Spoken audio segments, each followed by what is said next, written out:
think it helps the future of Indigenous people and future education for Indigenous people. Concordia University will offer tuition waivers to First Nations and Inuit students from across Quebec. Starting this semester, the waiver will include most undergraduate and graduate programs and apply to full or part-time studies. I think it will spread a lot of word of mouth and also inspire those to be able to have this level of education and get jobs that lots of Indigenous students and people couldn't get before. Concordia student Kaitlynn Thomas, who is in her 4th year, says though tuition hasn't directly impacted her, it has always been a barrier among Indigenous students. I think it'll be a huge just movement in general for Indigenous people.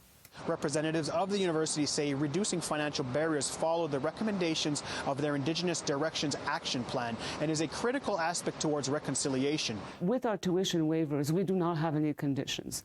So because some of the band councils have to make decisions, they do have some eligibility criteria that students have to meet.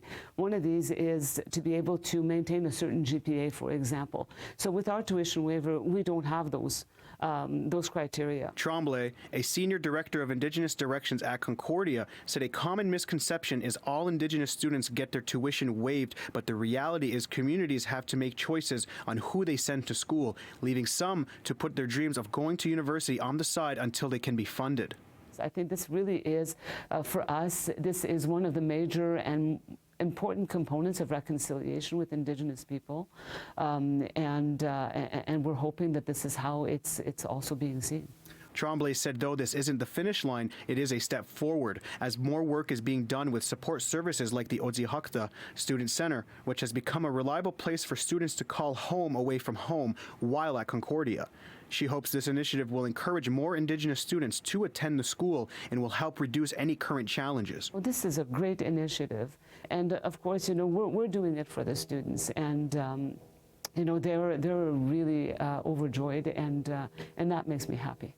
It means a lot to me, actually. It gives me like a safe place to focus and study and feel support and talk to other Indigenous students about anything. It means a lot to me. In Montreal, Tehosterihens Deer, City News.